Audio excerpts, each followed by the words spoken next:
Yesterday, I posted a video and I mentioned how I went home a little bit early that day because the boss came by. So the boss came by, owner, earlier that day, and he told me I can go home early and he'll pay me until 3. And then he told my employee that he's going to cover his lunch and that I can just go. He can wait until owner comes to cover his lunch. And me and my employee were talking. We're like, this is weird. It seems weird. It seems like he's trying to find a time where none of us are in the store. And we're like, but why? Because the owner was acting super like dodgy and cagey about the whole thing too. It just seemed weird. It was like, my assumption was that they were having some inspectors over because of the stuff that had been stolen, and maybe they were doing because we had just done a whole inventory reset. We counted literally everything in the store individually, one by one, even down to the candies. I had to count the lollipops one by one. There's like 100 of them. I assumed that was because the stuff had been stolen. They hadn't been paying attention to inventory for years at that point. So they needed just a whole reset so they can know what's in the store. So in case something goes missing again, that was loud. They would notice if something goes missing again. They would notice sooner and be able to catch it quicker. Well, on my way home from making that video in the woods yesterday, I saw the owner's dad, who's like the big boss owner that I rarely see. He's standing behind the store. There are 2 cars parked really weirdly like this. And they're very expensive looking. They're like big SUVs, but and I can't even remember the whole make and model of them to be able to tell you if they were expensive, but they looked nice. They looked like they're not from here. People from up here don't buy these types of cars. And the 2 dudes he was out there talking to behind the gas station were definitely not from around here. They were dressed very nice, very expensive looking business casual. Rolex watch. Actually, I don't even know if it was a Rolex or not, but it was a nice, expensive, fancy watch, the type that you see wealthy people wearing as a status symbol. They had the fancy, shiny belt, fancy, nice shoes. They were dressed like they're not from around here. They were dressed like wealthy Bay Area people. And I'm like, why is the owner of the store being super cagey about these people that are coming over to look at the store? He doesn't want us to see them.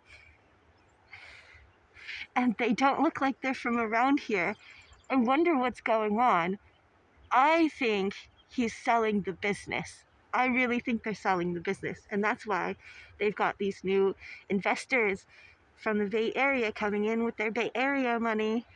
Then the owners get a nice cash out and they can wash their hands of the difficulties of running the business. And honestly, I can't blame them. If I was in their position, I'd probably want to sell the business too, because it's a lot more work than it seems worth it to them. So I talked to my employee afterwards. He texted me when he's like, owner came by and covered my lunch, and that was it. And I have no idea what's going on. So I texted him. I was like, did you see those 2 guys that came in looking around at the store? And he's like, no, I didn't see anybody else. Which means, again, they were trying to hide this from us. So the fact that I just happened to live very close to the place, happened to walk into the woods, then walk home at right about the same time that they were all there, I wouldn't have seen all of this if I hadn't walked to the woods and walked home. So now I'm like, why are they hiding this from us? Why are they being so cagey about this? That is what really bothers me. And I'm like, if they sell the business, do I still have a job?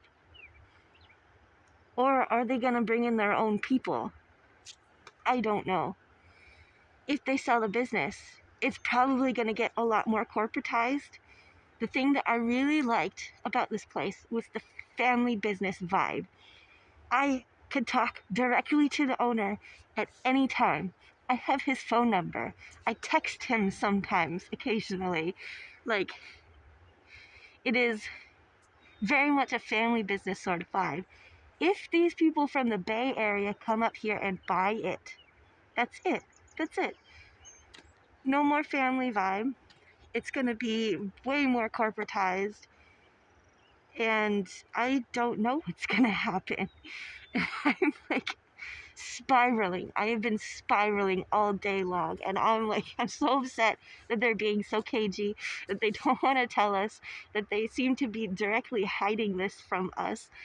And I'm also upset because I really love this area. I love this town. I love the city. I love the small town vibe that is this area that I live in. It's beautiful. That's the thing that I love the most about it, is the small town sort of vibe. Everybody knows everybody. Like 75% of my customers at my store are regulars that live around there.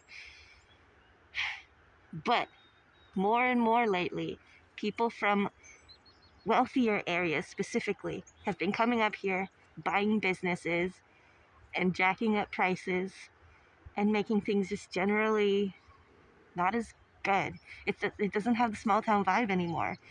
And I've been watching this slowly drift away as it becomes more gentrified over the last 5 years especially. But it definitely started its downhill spiral after weed was legalized in 2018, because a lot of our economy up here was funded by the illegal weed industry. Once it became legal, they taxed the shit out of everything, they regulated, and there's so much money involved now in every step of the process, money that has to go to the government now. It's not cost effective to run a weed farm anymore unless you're already a big farm. So a lot of these smaller businesses, smaller farms just went out of business, and a lot of that money left and never came back. Some of the towns in this area are kind of like ghost towns now, and it's really sad to see. The mall is dead. Restaurants have been closing left and right. And then we get a new restaurant. It's up there for like 3 or 4 months and then it closes. It's so sad.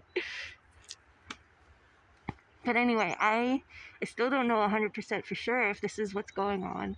But it was too weird to not be. It was too weird to be a coincidence. Either these people are buying the business or they're already investors in the business.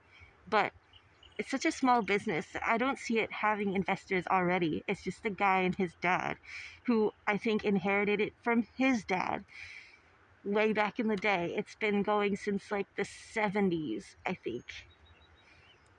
So, that's that. Um, I seem to have found a really lovely place to film this time. I love this. I have found a little wooded clearing. Oh, look how nice this is. Now we're gonna walk back a little bit.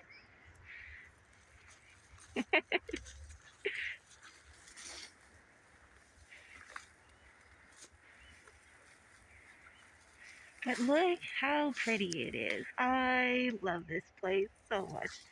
It's my favorite. Other than the mosquitoes, which are still trying to kill me. But yeah, that's that. Thanks for coming with me on yet another one of these crazy adventures. I really hope they don't sell the business. I really, really hope. Oh, he bit me.